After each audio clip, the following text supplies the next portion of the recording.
बतौर शिक्षक, महिला शिक्षक और महिलाओं के प्रतिनिधि के रूप में अकेले प्रिया कुमारी मंच पर हैं और वो बताएंगे। और जब स्त्री है तो अपेक्षा भी होगी कि स्त्रियों को क्या सीखना चाहिए। थोड़ा टफ तो नहीं है, लेकिन राम तो सबके हैं और राम से स्त्री, पुरुष, वृद्ध, युवा, बच्चे, बुजुर्ग सभी कुछ न कुछ सीख सकते हैं। पशु पक्षी तक जब उनसे सीख सकते हैं तो हम तो मनुष्य हैं। तो हम अपेक्षा करते हैं कि दर्शन इंस्टीट्यूट इस संस्थान की शिक्षिका प्रिया कुमारी आपके बीच अपनी बात को रखेंगे। Thank you sir. सबसे पहले तो धन्यवाद करती हूँ कि सर ने मुझे ये मौका दिया है यहाँ पे बोलने का। उसके बाद अपने बड़े गुरु को भी धन्यवाद करती हूँ कि उन लोगों ने भी मुझे ये मौका दिया कि यहाँ पे मैं उनके समक्ष बोल सकूँ। अगर हम सीखना चाहें तो हम पग पग और क्षण क्षण राम से सीख सकते हैं। ऐसा कोई भी पल, ऐसा कोई भी क्षण नहीं है जब हम राम से नहीं सीख सकते हैं। सबसे पहले तो अगर हम लोग उनका विद्यार्थी जीवन से ही लेके चलते हैं कि हम लोग भी एक विद्यार्थी हैं और उनका विद्यार्थी जीवन से ही लेके चलते हैं तो वो एक राजा थे। भले वो गुरुकुल में थे, लेकिन उनको तो पता था ना कि मैं एक राजमहल से आया हूँ, मैं एक राजकुमार हूँ, आगे चल के मुझे राजा बनना है। लेकिन जैसे आम विद्यार्थी लोग रहते थे अपने गुरुकुल में, जैसे लकड़ियां लाना, भोजन बनाना, गुरु की सेवा करना, उस तरह से राम भी भर भी पीछे नहीं रहते थे ये सब काम में। वो भी हमेशा वो सब कामों में सबका सहयोग करते थे। वो सारी कामें करते थे जो बाकी शिष्य करते थे। उनके अंदर कभी भी अहंकार नहीं आया कि मैं एक राजमहल का हूँ, मेरे पास इतनी संपत्ति है या कुछ, ये अहंकार नाम का उनके पास शिष्य नहीं। वो एक आज्ञाकारी शिष्य बने। उसके बाद जब उनका होता है कि जब सीता के स्वयंवर के लिए उनको बोलते हैं उनके गुरु वशिष्ठ कि चलिए सीता के स्वयंवर में जाना है, तो उन्होंने उनसे भी एक सवाल नहीं किया कि मुझे क्यों जाना है, कहाँ जाना है। आजकल तो अगर किसी को बोला जाता है तो पहले 10 सवाल करते हैं कि क्यों, कैसे, कब पहुंचेंगे, कब जाएंगे, कब आएंगे, पूरा उनसे पहले ब्यौरा ले लेते हैं क्योंकि विश्वास की कमी होता है।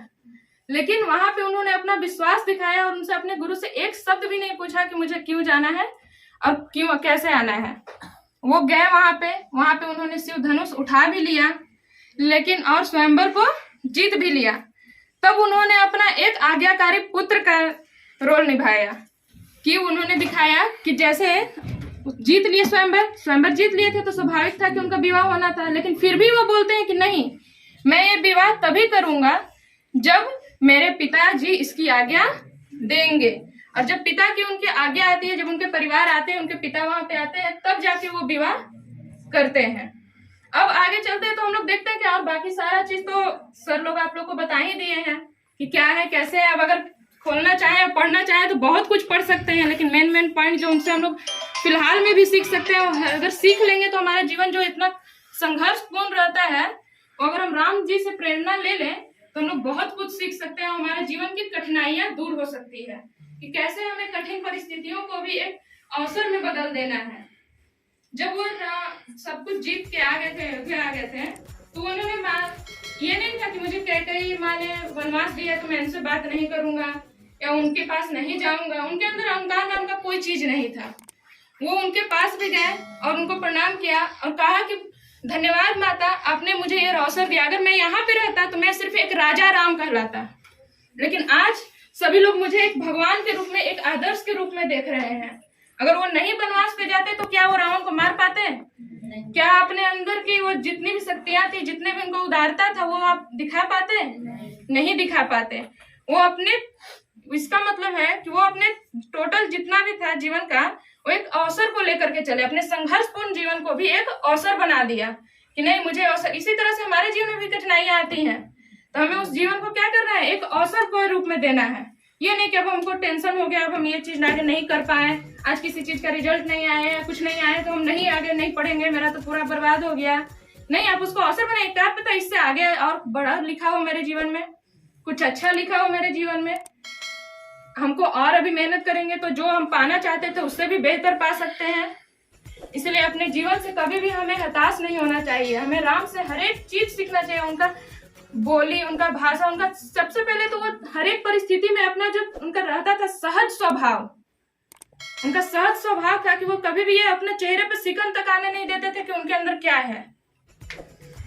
और है कि जब लंका जाना था उन्हें तो बीच में समुद्र था, सबसे बड़ी बाधा थी। अगर वो चाहते तो समुद्र को पहली बार में ही अपना वाहन चलाते और उनसे सुखा सकते थे, लेकिन वहां पे भी वो अपनी उदारता दिखाए हैं कि नहीं, मैं उनसे पहले क्या करते हैं, वो प्रार्थना करते हैं बैठ के उनसे, कि पहले मुझे प्रार्थना करते हैं कि नहीं, मैं पहले हमको जिससे मदद चाहिए मैं उनसे पहले प्रार्थना करूंगा। ये नहीं कि सीधे मेरे पास तो पावर है, हम चलो मार के चलो ले लेते हैं, सब सुखा देते हैं, फिर मारेंगे सूख जाएगा, हमको इतना रिक्वेस्ट करने का क्या जरूरत है, इतना टाइम क्यों बर्बाद करना है। नहीं, वहाँ पे वो अपने उदारता दिखाते हैं कि नहीं, पहले वो उनसे क्या करते हैं, पहले उनसे आज्ञा लेते हैं कि हाँ आप हमें आज्ञा दीजिए, मैं वो उनसे प्रार्थना करते हैं, तब जाकर के वो अगर नहीं मानते हैं तो ये भी दिखाते हैं कि अगर कोई आपसे आपके बार बार विनती करने पे भी अगर आपका बात नहीं मान रहा है या आपकी परिस्थितियों को नहीं समझ रहा है तो आप वहाँ पे दूसरा रूप भी धारण कर सकते हैं। ये नहीं था कि राम सिर्फ एक अपना कि सिर्फ दयालुता ही दिखाते हैं, वो हर एक परिस्थिति को जीने का दरिया समझाते हैं, नजरिया दिखाते हैं कि हमें हर परिस्थिति में कैसे करना चाहिए, सब हमें हर चीज को संभालना चाहिए और जब हमें जिसका जरूरत हो वहां पे उसका यूज करना चाहिए। और बाकी तो जितना बोली कि अगर हम लोग सीखना चाहें तो हर एक क्षण सीख सकते हैं, हर एक पल सीख सकते हैं, क्योंकि राम ऐसा चरित्र है, राम जी, उनके लिए अगर जितना कुछ कहा जाए, जितना कुछ सोचा जाए वो बहुत कम है। बाकी आप लोगों के जो भी सीखने लायक था सब बता ही दिए हैं सर लोग। धन्यवाद। राम एक आमे आदमी थे, उनका आने वाला कल उनके पिता से था। कल के सब माँ बाप अपना सोचते कि हमारा बेटा भी राम बने और आगे चलकर कुछ ऐसा काम करे कि हमारे माता पिता को गर्व हो कि मेरा बेटा राम जैसा कुछ कर्तव्य किया है। और देहात से आकर के यहाँ प्रमिता आपके सामने चैलेंज कर रही है कि हम बोलेंगे नहीं। चलिए तो प्रमिता का हम लोग सुनते हैं। मेरा नाम प्रमिता कुमारी हुआ। मैं यहाँ पर बहुत दिनों से नहीं, बस 1 ईयर से यहाँ पढ़ रही हूँ।